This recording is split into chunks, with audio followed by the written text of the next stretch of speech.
पुस्तक महामेलार तृतीय दिवस रे आज आमे आम पाखे अतिथि भाव में पाइचु ओडिशार विशिष्ट सिने निर्देशक तथा सिनेमा को नहीं जीविका करुथुबा एवं आपण मानक समस्तंकर पप्पू पम्प सहित जी अदालत रे वकिल भूमिका आसंती शक्ति बराल सार को आम स्वागत करुचु आम चैनल को। खुशीर कथा जे सार मेला परिसर बुलवाक आम प्रथमे जानिबा जे सार साहित्य प्रति ए रुचि कौठू आसिला जे सी आज मेला परिसर को आसचंते।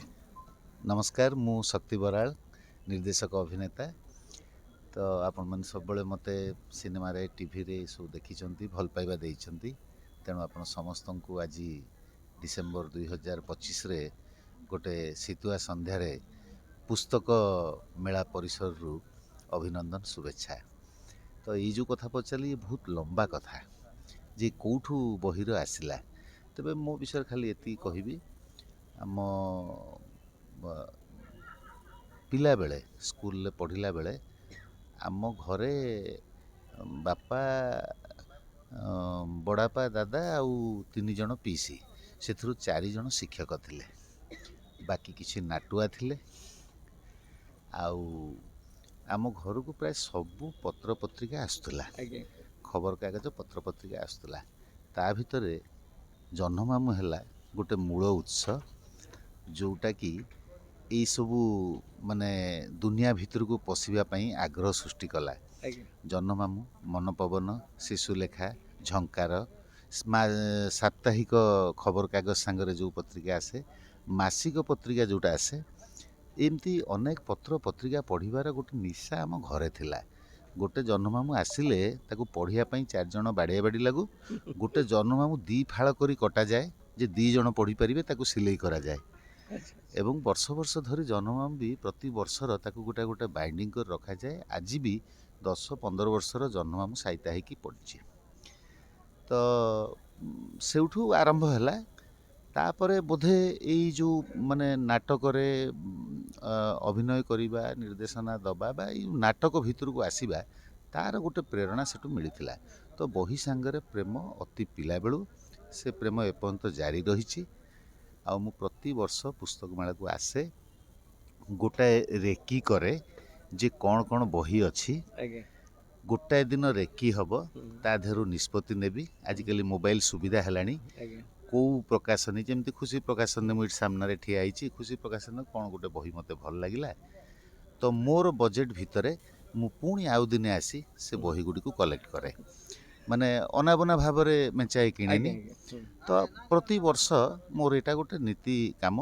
एवं आज समय रे बहीर टिके ये कमी जाइए, माने मोबाइल रो पूर्व गोटे जुग, मोबाइल रो पर गोटे जुग बही पाई। किंतु बही आमर जो माने गभीरता को छुई थाए, आउ बही रे जो जिनस थाए से जिनस रु जो डेप्थ हमको मिले विभिन्न क्षेत्र रे। जेमिति आज्ञा आपण मोबाइल टे धइले जदि आपण फल विषय जानिबे, पृथ्वी जाकर फल जानिबे, किंतु ताकू कौन करिवे केमिति खाइबे बही कौन करथाय जेमिति गोटे जूस बनै कि देई थाए। माने सेथिरे आपण को उपयोगी बहुत कथा थाए, किंतु सेथिरे अनुपयोगी थाए। तो बहीटे जितेबाला गोटे प्रिंट डॉक्यूमेंट जोटा वर्ष वर्ष धरी साइता होगी रोची, आउ से बही पाई से माने बहुत जत्नवान थांती। लेखक माने तांको दीर्घ दिनर अभिज्ञता को ताकू पुंजी करी रखी थांती। जो जितेबाला से माने बही करंती तांकरी समसामयिक अनेक लोकन को ताकू परीक्षा निरीक्षा भी करंती। तापरे आउ जने रहिले प्रकाशक। प्रकाशक मध्य ये बहीटी कहीं छापिबू बोली 100टा प्रश्नर उत्तर पाती, 100 ରୁ 80 प्रश्नर उत्तर पाइले से बही की छापती। तो समय क्रमे मते गोटे एबे फरक लगुच जोटा कि हवा कथा नुह, किंतु समय परिवर्तन सांगरे सेटा जो होउची आमर माने ज्ञानर गभीरता को बढ़ई पारु नाही। आमे सबू जो 30 सेकेंडिया वीडियो रे रही जाइछु हैला।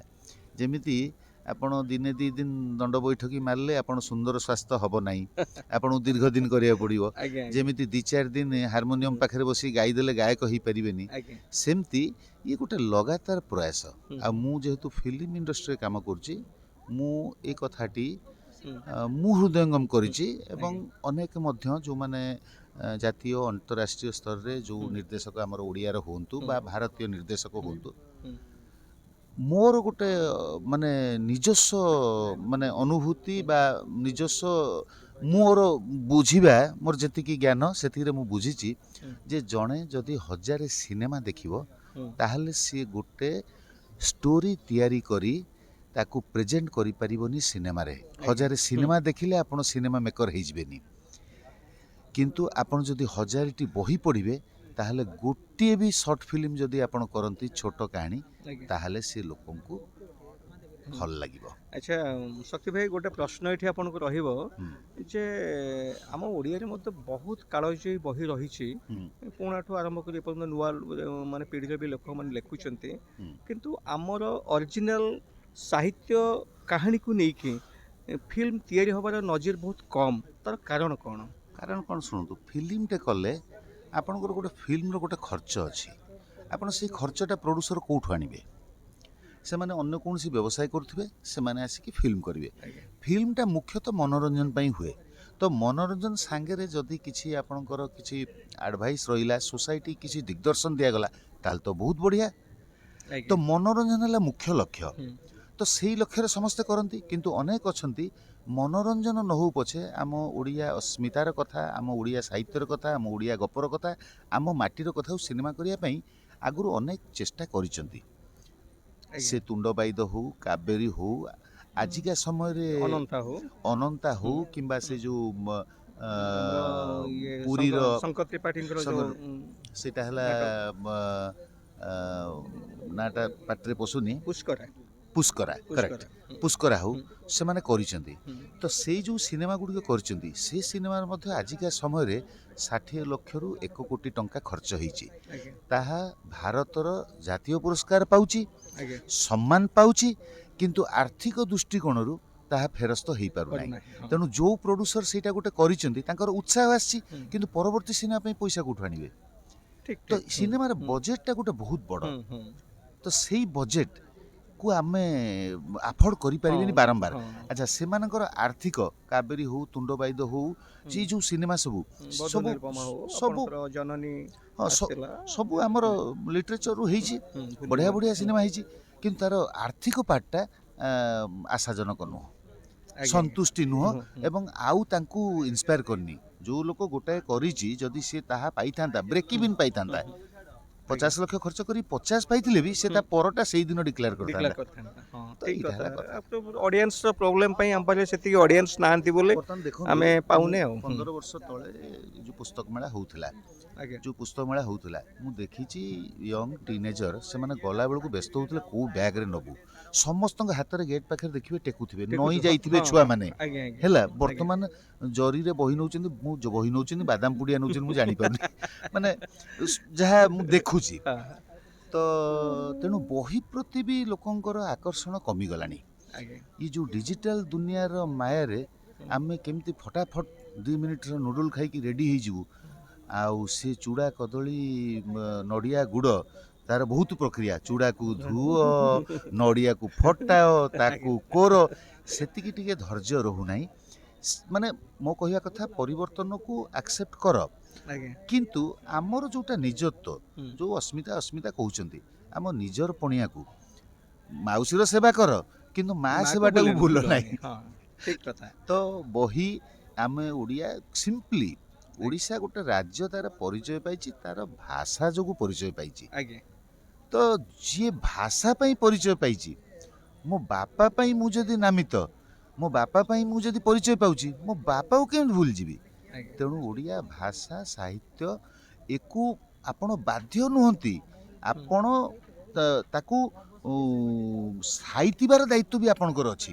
ଯଦି ଆପଣଙ୍କୁ ଭଲ ଲାଗୁନାହିଁ, ନ ଲାଗୁ, ମାନେ ଯେମିତି ପିତା ସମସ୍ତଙ୍କୁ ଖାଇବାକୁ ଭଲ ଲାଗେନି, କିନ୍ତୁ ସ୍ୱାସ୍ଥ୍ୟ ପାଇଁ ଭଲ। ଆମେ ଆମ ପରିଚୟଟାକୁ ବଞ୍ଚେଇକି ରଖିବା, ଆମ ଗଳ୍ପ, କବିତା, ଉପନ୍ୟାସ, ଏ ବହି ବିଷୟରେ ଆମେ ଜାଣିବା।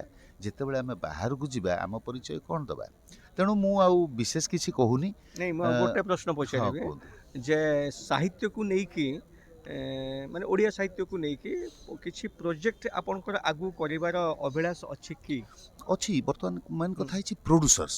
ମୁଁ ଜଣେ ସ୍କିଲ୍ଡ ପରଫର୍ମର, ଆଜ୍ଞା ମୁଁ ଜଣେ ଡାଇରେକ୍ଟର। ହୁଁ। ମୁଁ କରିବା ପାଇଁ କିଛି ମନସ୍ଥ କରିଛି। ବଢ଼ିଆ ବଢ଼ିଆ ଛୋଟ ଛୋଟ ଗପ ଅଛି ଆଜ୍ଞା, ସିନେମା ହେଇଯିବ ଆଜ୍ଞା ଆମରି ରାଇଟରଙ୍କର। ହୁଁ ହୁଁ କିନ୍ତୁ ସେ ସିନେମା କରିବା ପାଇଁ ପ୍ରୋଡ୍ୟୁସର ଆଗେଇ ଆସିବା ଦରକାର। ହୁଁ। ତ ପ୍ରୋଡ୍ୟୁସର ବି ଆଗେଇ ଆସିବେ ହୁଁ। ଯେତେବେଳେ ଦର୍ଶକ ଆଗେଇ ଆସିବେ। ଆସିବେ ରାଇଟ୍ ଆଜି ଆପଣମାନେ ମୁଁ ଦେଖିଲି ବହି ଷ୍ଟଲ୍ ଖାଲି ପଡ଼ିଛି। ଆଜି ଗୋଟେ ଡିଫରେଣ୍ଟ ଦିନ, ଆଜ୍ଞା ଆଜି ହୁଁ କ୍ରିକେଟ ଖେଳ ଚାଲିଛି, ସମସ୍ତେ ମାତିଛନ୍ତି। ଆଜ୍ଞା କିନ୍ତୁ ବହି ଷ୍ଟଲ୍ ଏମିତି ଖାଲି ପଡ଼ିବନି। ଆମେ ଆଜ୍ଞା ଯେତେବେଳେ, ମୁଁ ସିନେମା ପ୍ରେମୀମାନଙ୍କୁ କହୁଛି, ଯେତେବେଳେ ତମେ ଯାଇକି ଅନ୍ୟ ରାଜ୍ୟର ସିନେମା ଦେଖୁଛ, ତ ଆଜ୍ଞା ସେମାନଙ୍କର ସ୍କିଲ୍ ଦେଖୁଛ, ସେତେବେଳେ ତାଙ୍କୁ ପ୍ରଶଂସା କରୁଛ। ଦେଖ, ସିଏ ତାଙ୍କ ଧୋତି ଛାଡ଼ୁନାହାନ୍ତି, ହୁଁ ତାଙ୍କ ଇଏ ଛାଡ଼ୁନାହାନ୍ତି, ହୁଁ ତାଙ୍କ ଇଟଲି ବରା ଛାଡ଼ୁନାହାନ୍ତି, ହୁଁ ସିଏ ତାଙ୍କ କାଶ୍ମୀରୀ ଟୋପି ଛାଡ଼ୁନାହାନ୍ତି। ଶୁଣୁନାହାନ୍ତି ଯେତେବେଳେ ତମେ ତାଙ୍କୁ ପ୍ରଶଂସା କରୁଛ, ସେତେବେଳେ ତମେ କାହିଁ ଭୁଲି ଯାଉଛ ତମ ଓଡ଼ିଆଟାକୁ କାହିଁ ଛାଡ଼ିଦେବ? ଛାଡ଼। ତେଣୁ ଦର୍ଶକମାନେ ଯେତେବେଳେ ଆମ ଓଡ଼ିଆ ଗଳ୍ପ ସାହିତ୍ୟ, ଆମ କଥାକୁ ଯେଉଁ ସିନେମା ହେଉଛି ତାକୁ ବହୁଳ ସଂଖ୍ୟାରେ ଦେଖିବେ, ସେତେବେଳେ ମୁଁ କ'ଣ, ସମସ୍ତେ ଚେଷ୍ଟା କରିବେ ଆମ କଥାକୁ ବିଶ୍ୱ ଦରବାରରେ ପହଞ୍ଚିବାକୁ। ଆଉ ତାର ମୂଳଦୁଆ ହେଲା, ଯଦି ପଢ଼ିବାର ରୁଚି ରହିବ, ତାହେଲେ ସିନେମା ଦେଖିବାର ବି ରୁଚି ରହିବ। ଏବେ ଅନେକ ଅନେକ ଧନ୍ୟବାଦ ଶକ୍ତି ଭାଇ। ଆଉ ଗୋଟେ ଛୋଟ ଅନୁରୋଧ ରହିବ, ଆସନ୍ତା 14 ତାରିଖ ଦିନ 4ଟା ବେଳକୁ ଆପଣ ବାଜିରାଉତ ମଣ୍ଡପ ଏଇ ମେଳା ପରିସର ଭିତରେ ଖୁସି ପ୍ରକାଶନୀ ଏବଂ ପ୍ରଜନ୍ମ ପରିବାର ତରଫରୁ ଗୋଟେ ସଭା ରହିଛି, କବିତା ଆସର ରହିଛି ଏବଂ କିଛି ପ୍ରତିଭା ସମ୍ବର୍ଦ୍ଧନା ଉତ୍ସବ ରହିଛି ସାହିତ୍ୟିକମାନଙ୍କୁ ନେଇକି। ଯଦି ସମୟ ପାଇବେ ତାହେଲେ ଆପଣ ସାଦର ନିମନ୍ତ୍ରଣ, ନିଶ୍ଚିତ ଆମ ସହିତ ଯୋଗ ଦେବେ। ଠିକ୍ ଅଛି। ସଣ୍ଡେ ଅଛି ସେଦିନ ରବିବାରଟା ସଣ୍ଡେ ଯେଉଁଟା ଆମର ଏଇ କଳାକାରମାନଙ୍କର, ଆମର ରବିବାରଟା ଆଗ ବୁକ୍ ହେଇଯାଏ 4ଟା ରବିବାର। ଆଜ୍ଞା ତଥାପି କେତେବେଳେ ସମୟ କହିଲେ? ସନ୍ଧ୍ୟା 4ଟାରୁ 7ଟା ପର୍ଯ୍ୟନ୍ତ ଆମେ ଅଛୁ। ଆଶା ରଖୁଛି ଯଦି ଆପଣ ସମୟ ପାଇବେ ତାହେଲେ ପହଞ୍ଚିଲେ ଆମେ ଟିକେ ନିଜକୁ ଗର୍ବିତ ମନେ କରିବୁ। ହଉ, ଥ୍ୟାଙ୍କ ୟୁ। ଧନ୍ୟବାଦ ଥ୍ୟାଙ୍କ ୟୁ ଧନ୍ୟବାଦ। ଖୁସି ପ୍ରକାଶନୀ।